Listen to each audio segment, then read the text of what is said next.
বিবাহ। একজন নারীর জীবনে বিবাহের গুরুত্ব কতটা? আসুন আমরা কথা বলি রুক্মিণীকে নিয়ে।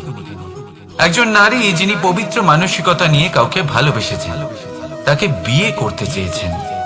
এবার বিয়ে মানে কাউকে পাওয়া, মানে কারোর হাত ধরে আগামী সমস্ত জীবন তার সাথে কাটিয়ে দেওয়া। এবার আমার হাত ধরে রুক্মিণী বিয়ের সুখ তো নিশ্চয়ই পেয়েছে, কিন্তু ওর এই প্রেমের যাত্রা এর অন্ত হলো না, বরং তা শুরু হলো। এবার রুক্মিণীর জীবনে সেই অধ্যায় শুরু হয়ে গেছে, যেখানে ওকে সেই মানুষকে বুঝতে হবে যার হাত ধরে সমস্ত জীবন অতিবাহিত করার সিদ্ধান্ত নিয়েছে সে। এবার এরকম একটা সময় প্রত্যেকের জীবনে এসে থাকে। প্রত্যেকের মানে আপনারও। আপনার জীবনেও এমন এক সময় আসবে, তার জন্য তৈরি থাকুন। নিজের মনে যা যা বিকার আছে তা কোথাও ত্যাগ করে আসুন, আর পরিশুদ্ধ ভালোবাসা দিয়ে, পবিত্র মন দিয়ে নিজের জীবন সাথীকে বোঝার চেষ্টা করুন, কোনো আশা না রেখে। যদি এরকম করতে পারেন তবেই কঠিন পরীক্ষায় উত্তীর্ণ হবেন, নয়তো নয়। রাধা রাধা। অনেকে আমাকে অনেকবার জিজ্ঞেস করেছেন যে কানাই, রুক্মিণী হলো তোমার অর্ধাঙ্গিনী, তাহলে কেন ওর এই যাত্রা এত কঠিন হলো? কেন তোমার এই অগাধ অখণ্ড ভালোবাসা পাওয়ার জন্য ওকে এত কঠিন পরীক্ষার সম্মুখীন হতে হলো? আসুন আমি আপনাকে একটা কথা বোঝাই। অগাধ অখণ্ড ভালোবাসার এই পথ, তা তো কঠিনই হবে। এবার এরকমই এক যাত্রা করতে হয়েছে রুক্মিণীকে, পরিশুদ্ধ ভালোবাসা বুঝতে পারার যাত্রা। এমন ভালোবাসা যা কিনা ক্রোধ, ভয়, মোহ, অধিকার, অহংকার, হিংসা এই সমস্ত বিকারের ঊর্ধ্বে। এবার এই যাত্রায় ওকে সাহায্য করবে রাধা। আর শুধু তাই নয়, আমি আপনাকে বলি, সংসারের প্রত্যেক নারী এই যাত্রা করে থাকেন। এবার যে নারী এই যাত্রার শেষ পর্যন্ত পৌঁছতে পারেন, তিনি এক উচ্চ স্তরে পৌঁছে যেতে পারেন, যেখানে তাকে বলা হয় অর্ধাঙ্গিনী। রাধা রাধা। সমস্যা। এবারে বলুন, সমস্যা কার জীবনে নেই? প্রত্যেকের জীবনে সমস্যা থাকেই। হ্যাঁ ঠিক আছে, জীবন আছে যখন, তখন সময়ের সাথে সমস্যাও আসবে, কিন্তু প্রত্যেক সমস্যাই কি সময়ই নিয়ে আসে? না, আপনি সমস্ত সমস্যার দায় সময়কে দিতে পারেন না। বেশিরভাগ সমস্যা তো এমন হয়ে থাকে যাদের আমরা নিজেরাই ডেকে আনি। হে সমস্যা, এসো, আমি তোমার জন্য অপেক্ষা করছি। কিভাবে? এবার এটা নির্ভর করছে আপনার হ্যাঁ বা না এর উপরে। বেশিরভাগ সমস্যাই এই জন্য আসে যেহেতু আমরা বারবার হ্যাঁ বলতে থাকি, আর বেশিরভাগ সমস্যা এই জন্যই আসে যেহেতু আমরা সঠিক সময় না বলতে পারি না।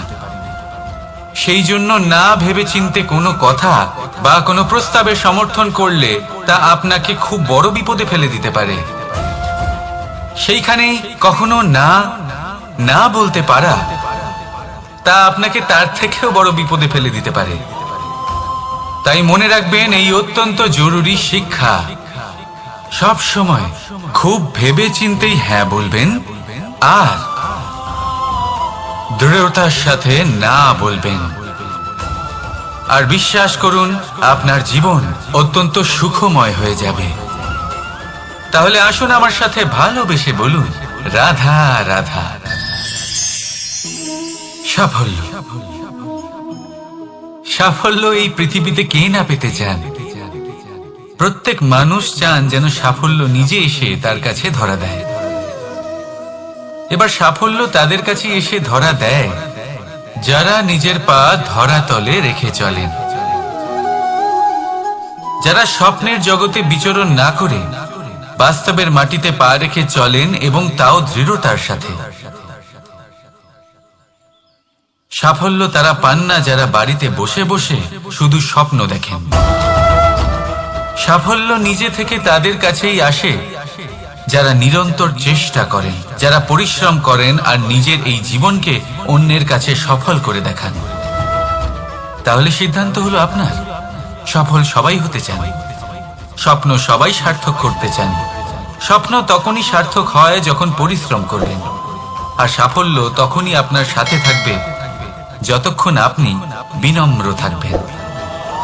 তাহলে আসুন আমার সাথে ভালোবেসে বলুন, রাধা রাধা। এই পুষ্প দেখতে পাচ্ছেন আপনি? কি সুন্দর এই পুষ্প। সবাই চায় এরকম কোনো এক পুষ্প সে নিজের করে নেবে, নিজের কাছে রাখবে।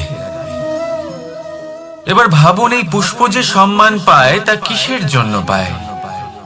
শুধু কি তাকে সুন্দর দেখতে বলে? আসুন আপনাকে একটা কথা বোঝাই। এই ফুল যখন গাছে থাকে তখন এই রূপ আমাদের আকর্ষণ করে। এই ফুল দিয়ে যদি আপনি মালা বানান, কোনো মূর্তিতে দেন, তাহলে তা সম্মানের নিদর্শন হয়। এবার এই ফুলই যদি আপনি বিছানাতে ছড়িয়ে দেন, তাহলে সেই দৃশ্য দেখে সেই সুবাসে আপনার মন পুলকিত হয়ে ওঠে। কিন্তু ভাবুন, এই পুষ্পই যদি আপনি চিতায় সাজান, তাহলে এই পুষ্পকে আর কেউ সম্মান করে না। একই রকম কথা, সেই একই পুষ্প এক পরিস্থিতিতে সম্মান পাচ্ছে, এক পরিস্থিতিতে নয়। কেন? কারণ এতেই লুকিয়ে রয়েছে একটা গুরুত্বপূর্ণ শিক্ষা। এর সারমর্ম হলো এটাই যে এই সম্মান ব্যক্তি বা বস্তুকে করা হয় না, সম্মান করা হয় সময় এবং পরিস্থিতিকে। এবার এই যে সময়, তা কখনোই আমাদের বশে থাকে না। আমাদের বশে থাকে পরিস্থিতি। আমাদের পরিস্থিতি কেমন হবে তার সিদ্ধান্ত স্বয়ং আমরাই নিই। আর যেরকম আমাদের পরিস্থিতি হবে সেরকমই আমাদের সম্মান করা হবে। তাহলে আসুন আমার সাথে ভালোবেসে বলুন, রাধা রাধা। আপনি কখনো কোনো ঝর্ণার ধারে বসে থাকুন আর সেই ধ্বনি শুনতে থাকুন। আহা হা হা, সেই ধ্বনি মনকে শান্ত করে দেয়, আমাদের মধ্যে এক আনন্দের সঞ্চার করে। একেই আমি বলি নৈসর্গিক সঙ্গীত। কখনো ভেবে দেখেছেন এই সঙ্গীত উৎপন্ন করার জন্য জলকে কত পরিশ্রম করতে হয়, কি না করতে হয়? ভেবে দেখুন, সেই জল কোথা কোথা থেকে পড়েছে, কত কত পাথরের সাথে ধাক্কা খেয়েছে, কত তীক্ষ্ণ পাথরের সাথে সম্মুখীন হয়েছে, তাকে কিভাবে পার করেছে, নিজের শরীরের সাথে লেগে থাকা সেই পাথরের সাথে কিভাবে সংঘর্ষ করেছে, কিভাবে সামনে এগিয়েছে। ভাবুন, এই সব কিছু হওয়ার পরেই সেই সঙ্গীত উৎপন্ন হয়েছে। এই ঝর্ণার এই মধুর সঙ্গীত কখনো আপনার কান পর্যন্ত পৌঁছতই না যদি সেই জলের বিরোধিতা করার জন্য সেই পাথর না থাকতো। এর সারমর্ম কি হতে পারে? সারমর্ম হলো একটাই, এই সব বাধার সম্মুখীন হন, এদের থেকে দূরে পালাবেন না। কারণ এই বাধা হলো নৈসর্গিক, সবার জীবনে এই বাধা রয়েছে। তার সম্মুখীন হন, জীবনের সামনে এগোন।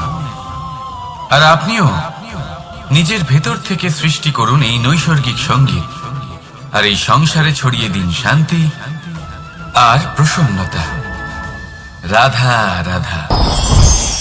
সংসারে নিয়তি অনেক কিছু নির্ধারণ করে, যেমন প্রত্যেকটি জিনিসের সীমারেখা। শরীরের মধ্যে থাকা জল, তার মাত্রাও এই নিয়তি নির্ধারিত করে রেখেছে। কি করে?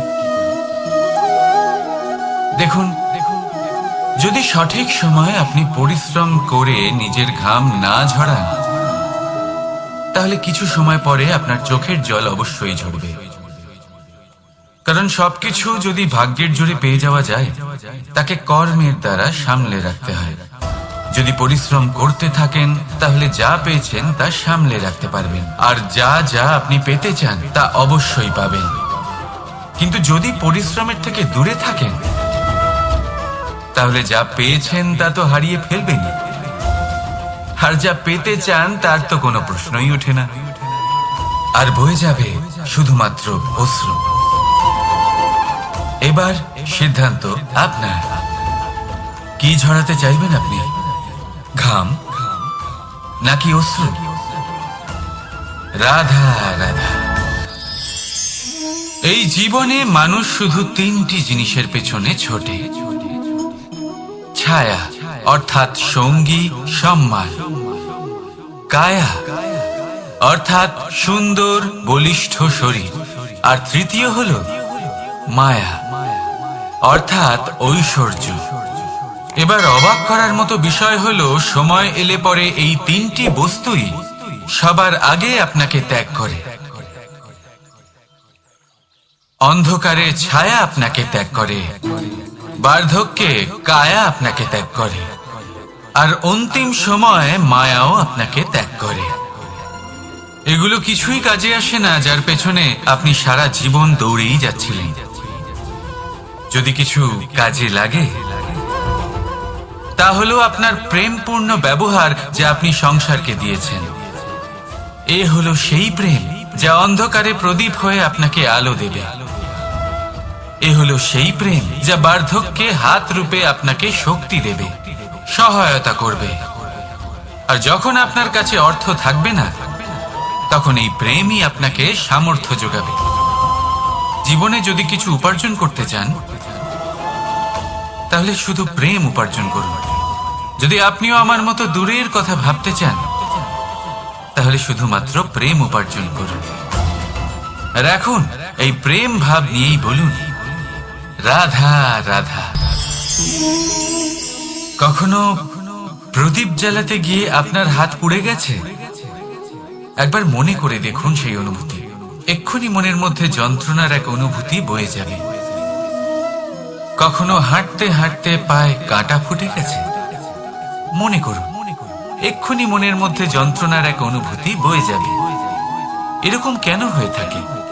কষ্ট তো শুধু তখন হয়েছিল, কিন্তু যদি আজ মনে করেন তাহলে সেই যন্ত্রণা আপনার মনে মাথায় থেকেই যায়। এরকম কেন হয়ে থাকে যে জীবনে যখনই আমরা যন্ত্রণার অনুভব করি, তারপর আমরা সেই যন্ত্রণা নিজের সাথে বহন করে নিয়ে চলি? কারণ হলো একটাই, চিন্তা। কোনো যন্ত্রণাই এতটা কষ্ট আমাদের দেয় না যতটা কষ্ট এই চিন্তা দেয়। তাহলে এই চিন্তা ত্যাগ করুন আর ভাবুন যে কিভাবে নিজেকে সব সময় আনন্দে রাখা যায়। আর অতীতকাল এবং ভবিষ্যতের চিন্তা ছেড়ে দিন, এই বিষয়ে ভাবাই ছেড়ে দিন। শুধুমাত্র এটা ভেবে নিন যে আজ আমায় নিজেকে আনন্দে রাখতে হবে, যে করেই হোক। এটা করা শুরু করে দিন।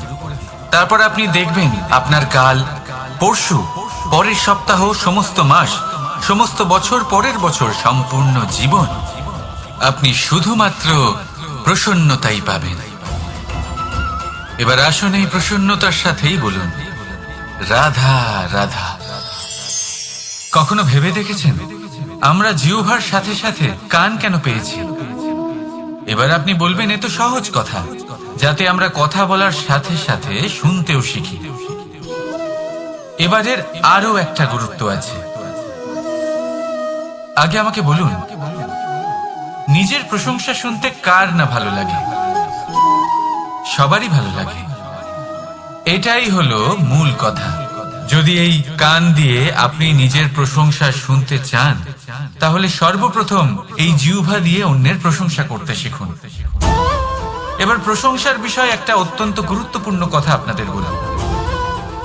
কখনো যদি কারোর প্রশংসা আপনি করেন, তাহলে সবার আগে সেই ব্যক্তির উৎসাহ বেড়ে যায়। আর তারপর নিজে যদি ভেবে দেখেন, তাহলে নিজের মনেও সন্তুষ্টি আর প্রশান্তি চলে আসে। আর একবার যদি এই মন প্রশান্তিতে ভরে যায়, তারপরে কেউ প্রশংসা করুক বা না করুক, কিচ্ছু যায় আসে না। সেই জন্য সবসময় অন্যের সম্মান করবেন, স্নেহ করবেন, প্রশংসা করবেন, সুখ ভাগ করে নেবেন।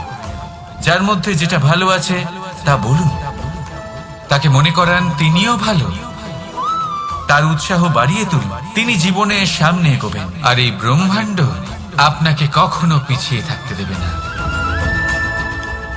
রাধা রাধা। সত্য এবং অসত্য দুটোর মধ্যে পার্থক্য কি আছে? পার্থক্য হলো অ অক্ষরটার। এবার অ দিয়ে হতে পারে আরম্ভ, অ দিয়ে হতে পারে অন্ত, সত্য হলো সেটা যেখানে সমস্ত পথের আরম্ভ হয়, অসত্য সেটা যেখানে সমস্ত পথের শেষ হয়। এবার এরা চলতে হয়তো পারে না, কিন্তু তাও ছাপ রেখেই যায়। সত্য সেই ছাপ রেখে যায় যা একটা উজ্জ্বল উৎকৃষ্ট উদাহরণ হতে পারে, আর অসত্য সেই উদাহরণ তৈরি করে যা একটা কলঙ্কিত ইতিহাস তৈরি করে। এখন আপনি আগামী সময়ের জন্য কেমন ছাপ রেখে যাবেন, এই সিদ্ধান্ত পুরোপুরি আপনার। রাধা রাধা। চলুন একটা প্রশ্ন করি।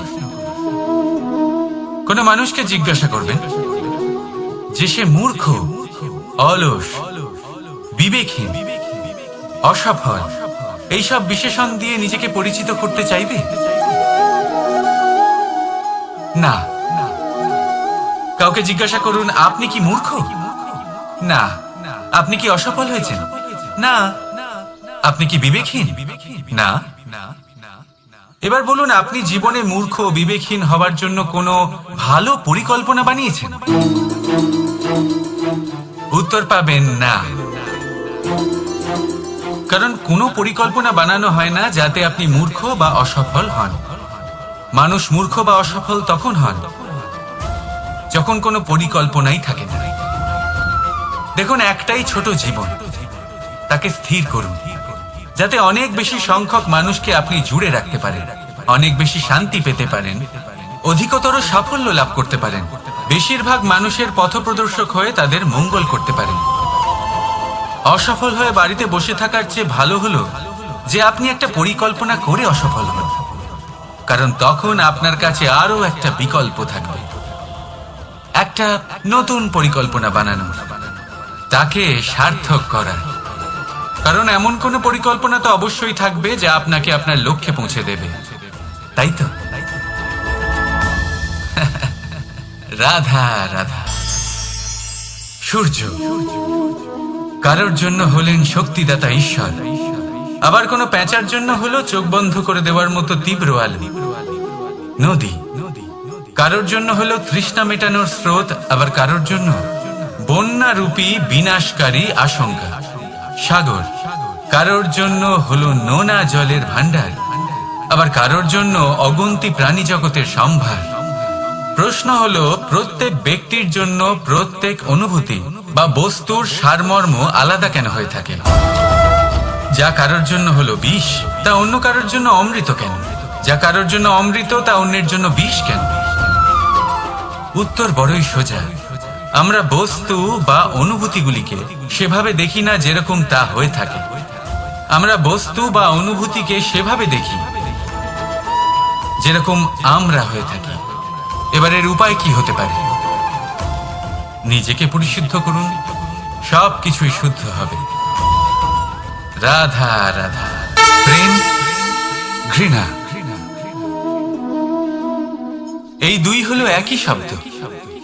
কিভাবে? দেখুন না, দুটোতেই আড়াই অক্ষর রয়েছে। দুটোই হলো সেই অনুভূতি যা আমাদের মনের সাথে জড়িত, আর এই দুই অনুভূতির সাথেই জড়িত মানুষ আমাদের জন্য গুরুত্বপূর্ণ। পার্থক্য শুধু এটাই যে প্রেম পায় সম্মান আর ঘৃণাকে করা হয় অবজ্ঞা। এরকম কেন? কারণ প্রেম হলো সেই অনুভূতি যেখানে মানুষ সবকিছু দিয়ে দিতে চায়, সবকিছু লুটিয়ে দিতে চায়। সেখানে ঘৃণা হলো এমন অনুভূতি যেখানে মানুষ সবকিছু কেড়ে নিতে চায়, সবকিছু জিতে নিতে চায়। তাও প্রেমের অনুভূতি কখনো আপনাকে হারতে দেয় না, আর ঘৃণার অনুভূতি কখনো আপনাকে জিততে দেয় না। এবার কি করবেন আপনি? একটাই জীবন, ঘৃণার সাথে বাঁচবেন নাকি প্রেমের সাথে? আমি তো প্রেমকেই চয়ন করব। রাধা রাধা।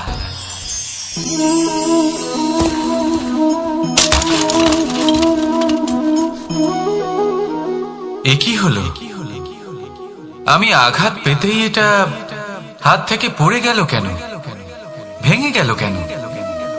এবার আপনি বলবেন এরকমই তো হয়ে থাকে এই জীবনে, এই সংসারে। আঘাত লাগার পরে আমাদের হাতে যা থাকে তা পড়ে যায়। যা তৈরি হয় তা ভেঙেও যায়।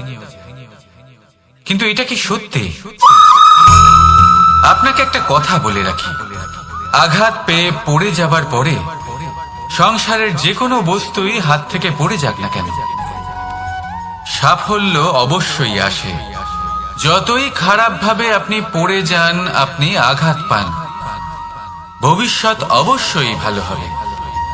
কারণ এই আঘাত, অসফলতা, এই অসুবিধা, এগুলো আমাদের এমন ভাবে পরিশুদ্ধ করে যেমন আগুন সোনাকে করে থাকে। সেই জন্য জীবনে শুধু সামনে এগোতে থাকুন, দৃঢ়তার সাথে এগোতে থাকুন, আর কখনো আঘাত পেয়ে পড়ে যেতে ভয় পাবেন না। কারণ এটা আসন্ন সাফল্যের সংকেত।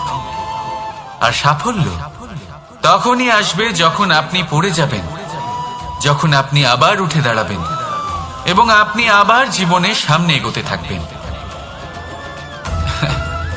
রাধা রাধা।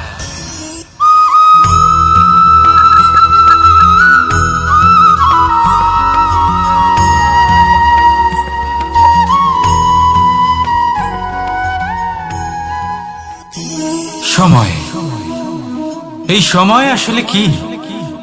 এই সময় একটা সরল রেখা তো কখনোই নয়। সময় হলো একটা চক্র, যেখানে এর আদি সেখানেই হলো এর অন্ত, আর যেখানে তা শেষ হয় সেখান থেকেই তার শুরু হয়। এই সময় একটা অত্যন্ত বিচিত্র চিন্তা, বিচিত্র ভাবনা, একটা বিচিত্র বস্তু যা কেউ বুঝতে পারেন না। এই সময়ের লীলা, এর কোনো প্রমাণ নেই, কোনো জ্ঞান নেই, কোনো পরিমাপ নেই। শুধু এটুকু আমরা জানতে পারি, যেখানে শেষ হবে সেখান থেকে একটা নতুন সূচনাও হবে। যা আজ আপনার কাছে আছে, কাল অন্য কারোর কাছে যাবে, তারপরে তার কাছ থেকেও অন্য কারোর কাছে যাবে, তারপরে তার থেকেও ছিনিয়ে নেওয়া হবে। এই নিয়তির একজনের কাছ থেকে অন্যজনের কাছে আদান প্রদানের এই সময় হলো আপনার সময়। এই সময়ের সদ্ব্যবহার করুন, এই সময়কে বাঁচুন। আপনাকে শুধু এটাই সুনিশ্চিত করতে হবে যে আপনি কোন পক্ষে আছেন। আর সত্যি বলতে কি, আপনার জীবনের পরিণাম নির্ভর করে আপনার নির্বাচনের ওপর। আপনি কোন পক্ষ নির্বাচন করছেন। তাহলে মনে রাখবেন, জীবনে সেই পক্ষই নির্বাচন করবেন যা চয়ন করার পরে আপনি সুখ অনুভব করবেন, আপনি সন্তোষ লাভ করবেন, প্রসন্নতা লাভ করবেন। আর আমি এটাই সুনিশ্চিত করব যে এই পক্ষ যেন শান্তির পক্ষ হয়, এই পক্ষই যেন প্রেমের পক্ষ হয়। তাহলে চিন্তা করবেন না, আর আসুন আমার সাথে ভালোবেসে বলুন, রাধা রাধা। দৃষ্টি আর দৃষ্টিভঙ্গি, এই সমগ্র লীলা হলো এই দুইয়ের। বিচিত্র হতে পারে, কিন্তু এটাই সত্যি। এবার আপনাকে একটা উদাহরণ দিয়ে বোঝাই। অনেক সময় আপনি কোনো ব্যক্তিকে এটা বলতে শুনবেন যে আমি আমার নিজের উপরে গর্ব করি, আমি নিজেকে নিয়ে গর্ব করি, আমি খুব ভালোভাবে আমার মা বাবার সেবা করি, ওনাদের আমি সবসময় সুখী রাখি, ওনাদের আমি একটা বাড়ি দিয়েছি, সকল সুখ সুবিধা দিয়েছি, ওনাদের জীবনে প্রত্যেক জিনিস দিয়েছি আর দেব যা তাদের প্রয়োজন। এবার আমাকে বলুন যে আপনি কে হন। আপনি হলেন সেই বীজ যা আপনার মাতা পিতা রোপণ করেছেন। আপনার মা বাবাই আপনাকে এই সংসারে জন্ম দিয়েছেন। এবার এইসব কথার কি তাৎপর্য? এই হলো সেই ব্যক্তির দৃষ্টিভঙ্গি। এবার দেখা যাক এই প্রকৃতি আমাদের কি শেখায়। কখনো কোনো গাছকে দেখবেন, যখন সেই গাছে ফল আসে, সে মালিকে এটা বলে না যে দেখো আমি তোমাকে ফল খেতে দিচ্ছি। সেই বৃক্ষ এটা বলে না যে দেখো আমি তোমায় আহার করতে দিচ্ছি। কারণ ও জানে যে এটা হলো সেই মালির পরিশ্রম, এটা হলো তারই কর্মের ফল, আর এটা তারই পাওয়া উচিত। সে বলে যে তোমার জিনিস তোমাকেই অর্পণ করলাম, এ আমার জিনিস নয়। ও জানে সেই মালির গুরুত্ব আসলে কি। এটা হলো তার দৃষ্টিভঙ্গি। সেই জন্য আপনি জীবনে কোন ব্যক্তির মধ্যে, কোন পশু পাখির মধ্যে, কোন প্রাণীর মধ্যে, কোন পরিস্থিতিতে, কোন আবেগের মুহূর্তে কি দেখতে পাচ্ছেন, সেটা আপনার দৃষ্টিভঙ্গির উপরে নির্ভর করছে। তাই নিজের মনে ধনাত্মক ভাব জাগ্রত করুন, শুভ চিন্তা নিয়ে আসুন। এই ভাবনাই সত্য হয়ে সামনে আসবে। এই দৃষ্টিভঙ্গি এমন হয়ে যাবে যে আপনার জীবনে সবকিছুই শুভ হবে। তাহলে আসুন আর আমার সাথে ভালোবেসে বলুন, রাধা রাধা। প্রতিশোধ অথবা কাউকে দুঃখ দেওয়ার ভাবনা, যদি এটা আপনার মনে থাকে তাহলে আপনি নিজের মনেই যন্ত্রণার একটা বিশাল বৃক্ষ রোপণ করছেন, এটা মনে রাখবেন। কারণ কাউকে দুঃখ দেবার এই ভাবনা, এটা হলো সেই বীজ যা আপনার মনেই পতিত হবে, আপনার মনেই অঙ্কুরিত হবে, আর আপনার মনেই একটা বিশাল বৃক্ষরূপে বেড়ে উঠবে। জীবন আপনার, কর্ম আপনার, কাউকে দুঃখ দেবার ভাবনা আপনার ছিল, এই বৃক্ষ হলো আপনার, তাই এর ফলও আপনিই পাবেন, যা গ্রহণও আপনাকেই করতে হবে। মনে রাখবেন, যে মানুষ এটা ভাবে যে আমি ওকে দুঃখ দেব, ওকে কষ্ট দিতে চাই আমি, সেই মানুষই দুঃখ আর কষ্ট পেয়ে থাকে। যদি সেই জায়গায় আপনি এটা ভাবেন যে আমি কাউকে সুখী করে তুলতে চাই, কাউকে সুখ প্রদান করতে চাই, তাহলে তারও বীজ আপনার মনেই রোপণ হবে, বৃক্ষে পরিণত হবে, যার ফলও আপনিই পাবেন। এখানে বিষয়টা হলো শুধু মানসিকতার চিন্তা, যা সত্য হয়ে আপনার সামনে আসে। তাহলে এই মানসিকতা শুভ করুন, সবার জন্য মঙ্গল কামনা করুন। অন্যের মনে আপনার জন্য ভালো চিন্তা থাকুক বা না থাকুক, আপনি সবার জন্য শুভ চিন্তা করে কর্ম করতে থাকুন, তাহলে আপনার সাথেও ভালোই হবে। তাহলে আসুন আর আমার সাথে ভালোবেসে বলুন, রাধা রাধা। সুখ আর অভিজ্ঞতা, এই দুই জীবনে একসাথে কখনোই আসে না। মনে রাখবেন, যেখানে সুখ থাকে সেখানে অভিজ্ঞতা থাকে না, আর যখন এই সুখ আমাদের জীবন থেকে দূরে চলে যায়, তখন আমাদের জীবনে আসে এই অভিজ্ঞতা। পরমাত্মা, প্রকৃতি, নিয়তি এই অভিজ্ঞতাকে আমাদের জীবনে পাঠান, যাতে আমরা একটা অত্যন্ত গুরুত্বপূর্ণ শিক্ষা, একটা জ্ঞান প্রাপ্ত করতে পারি। এই অভিজ্ঞতা আমাদের শেখায় যে অতীতে এমন কি হয়েছিল যা আমাদের করা উচিত হয়নি। আমাদের শেখায় ভবিষ্যতে এমন কি আছে যা আমাদের করা উচিত আর কি করা উচিত নয়। দেখতে গেলে এই অভিজ্ঞতা আমাদের সেই শিক্ষা দেয় যার জন্য আমরা সুখের দিকে উচিতভাবে অগ্রসর হতে পারি। সেই জন্য জীবনে যখনই দুঃখ আসবে, দুঃখের এই সময় আসবে, তখন হতাশ হবেন না। বোঝার চেষ্টা করুন এই পরিস্থিতি কেন এসেছে, কি শিক্ষা দিতে এসেছে। যদি আপনি সেই জ্ঞান লাভ করেন, সুখের পথে অগ্রসর হন, তাও উচিত রূপে, তাহলে এই অভিজ্ঞতার উদ্দেশ্য পূরণ হয়ে যায়।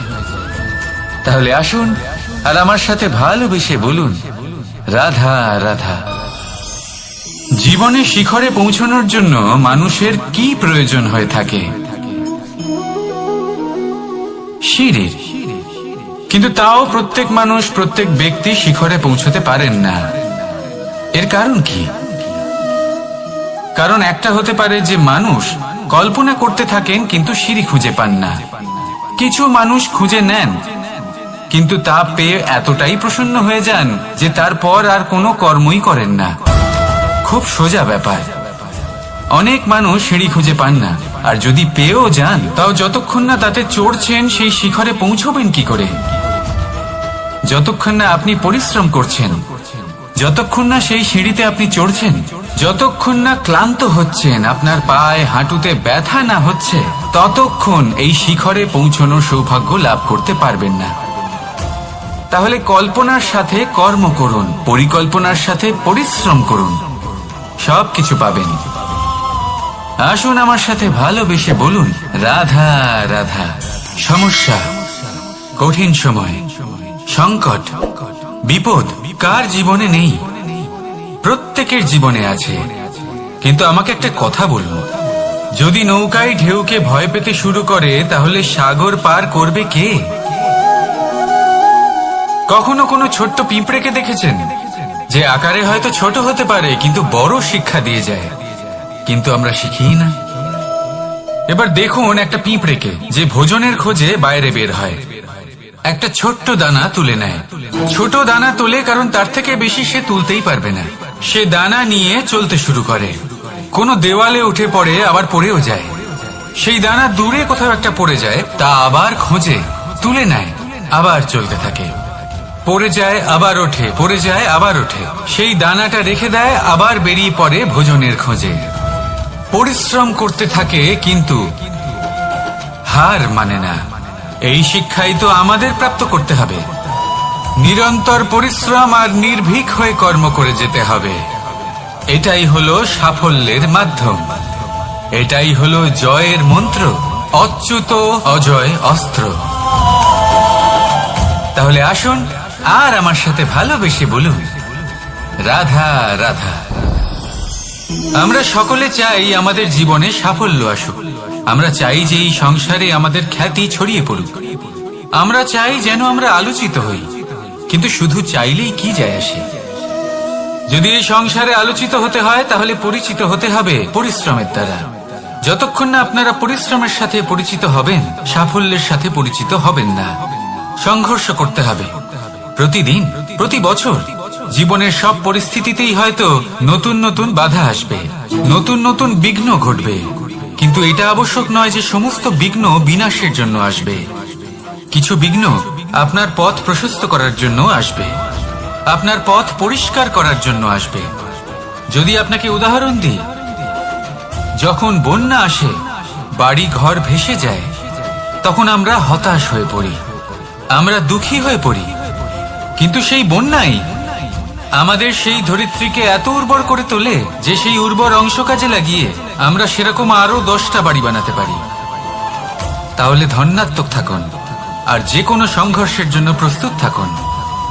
জীবনে অনেক দূর যেতে পারবেন। তাহলে আসুন আমার সাথে ভালোবেসে বলুন, রাধা রাধা।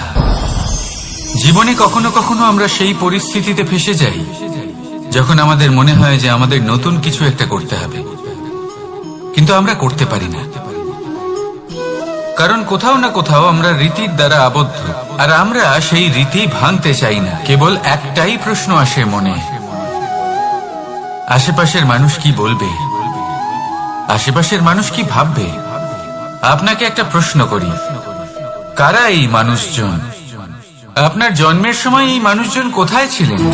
যখন আপনি কোনো সমস্যায় পড়েন তখন এই মানুষজন কোথায় থাকেন? এগিয়ে এসে কি আপনাকে সাহায্য করেন, নাকি সেই সমস্যার সমাধান আপনি নিজেই করেন? এইসব মানুষজনের চিন্তা ত্যাগ করুন যদি আপনি জীবনে বাঁচতে চান। ভেবে দেখুন জীবনে কি কি শুভ আছে আর কি কি শুভ করতে পারেন। যদি তা স্রোতের বিপরীতে হয় তাহলে সংঘর্ষ করুন, কিন্তু এইসব মানুষজনের কথা ভাববেন না। ভেবে দেখুন জীবনে আপনি কি কি শুভ কাজ করতে পারেন। এটা ভাবুন যে আপনি কখনো এমন কোনো কাজ করে ফেলেননি তো যার জন্য কারো হৃদয় আহত হয়েছে। শুভর দিকে নিজের চিন্তা কেন্দ্রীভূত করুন, আপনার জীবনে সব কিছু শুভই হবে। তাহলে আসুন আমার সাথে ভালোবেসে বলুন, রাধা রাধা। আজকাল আপনি দেখে থাকবেন যে মা বাবা শুধুমাত্র সন্তানকে ভালোবাসেন তা নয়, তাদের মোহেও জড়িয়ে পড়েন। বিদ্যালয় যখন পাঠান তখন সমস্ত সুযোগ সুবিধা দিয়েই পাঠান। চেষ্টা করেন যে সবসময় যেন সন্তান তাদের চোখের সামনেই থাকে। কিন্তু ভুলে যান এক অত্যন্ত গুরুত্বপূর্ণ কথা, যে সন্তানকে এক নতুন দৃষ্টিভঙ্গি দেওয়াই হলো ওনাদের কর্তব্য। সেই জন্য পুরাতন কালে শিষ্যদের গুরুকুলে পাঠানো হতো, বাড়ির থেকে দূরে।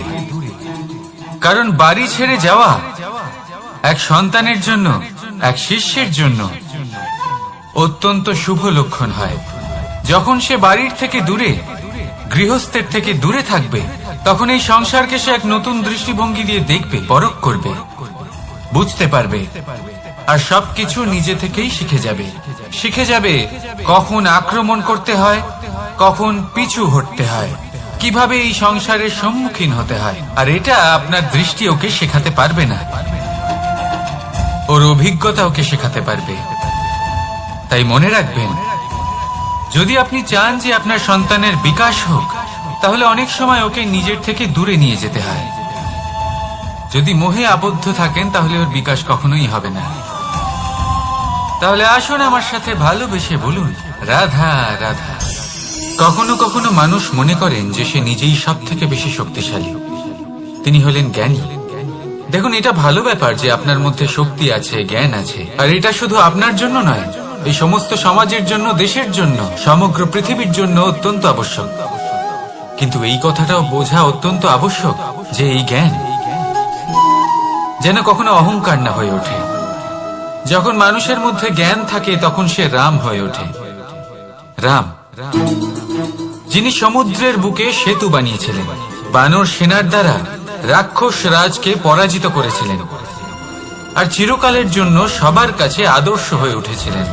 আর যদি মানুষের মনে অহংকার জন্মায় তাহলে সে রাবণ হয়ে ওঠে।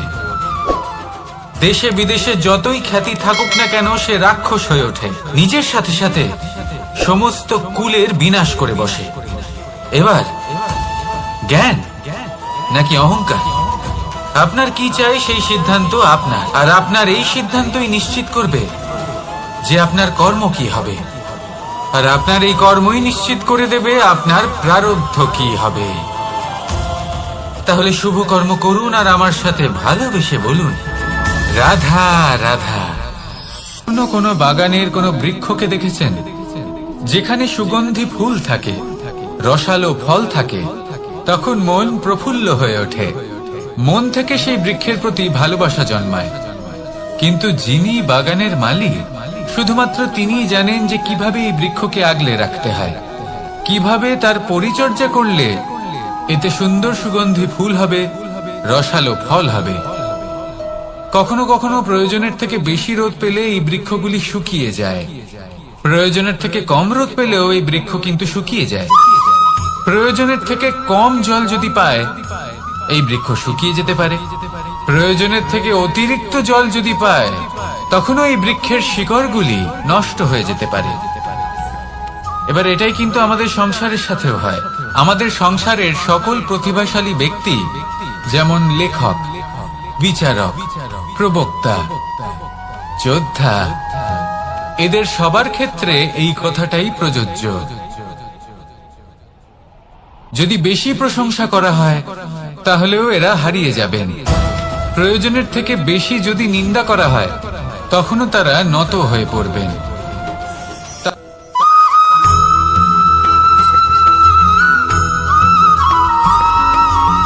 পঞ্চতত্ত্বের মধ্যে দ্বিতীয় তত্ত্ব হল ধরণী, ভূমি, যাকে আমরা ধরণী মাতা বলি।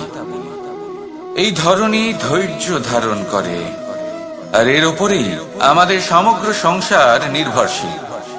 কারণ এই ভূমি সহ্য ক্ষমতা রাখে, এর সহ্য ক্ষমতা হলো অপরিসীম। সন্তান যতই আঘাত প্রদান করুক না কেন প্রেম পূর্বক সহ্য করে, আর তার বদলে অমূল্য রত্ন প্রদান করে।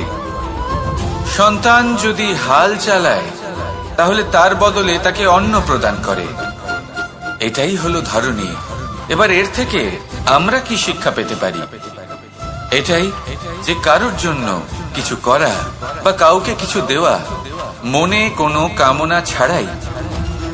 আর এই কথাটা বুঝে যান, যদি কারোর জন্য কামনা না রেখে বা কোনো পাওয়ার আশা না রেখে কারোর জন্য কিছু করেন বা কারোকে কিছু দেন, যদি এটা আপনি শিখতে পারেন তবে আপনি ভালোবাসতে শিখে গেছেন। আর সেই জন্যই এই ধরিত্রীকে মাতা বলা হয়। কারণ মাতা শুধু উনি নন যিনি গর্ভে সন্তানকে ধারণ করেন, মাতা তো উনিও যিনি জীবন বাঁচতে শেখান, যিনি জীবন বাঁচার উদাহরণ প্রদান করেন। তাহলে ধরণীর থেকে এই নিঃস্বার্থ ভাব শিখুন, নিঃস্বার্থ ভালোবাসা শিখুন, আর এই ভালোবাসার সাথেই বলুন রাধা রাধা।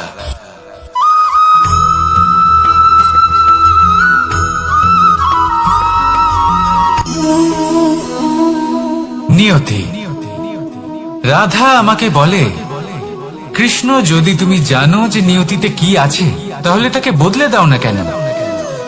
মহাদেব আমাকে বলেন যে শ্রীকৃষ্ণ, যদি আপনি এটা জানেন যে সাম্বের নিয়তি এটাই, তাহলে আপনি তাকে বদলানোর চেষ্টা কেন করেন? কেন?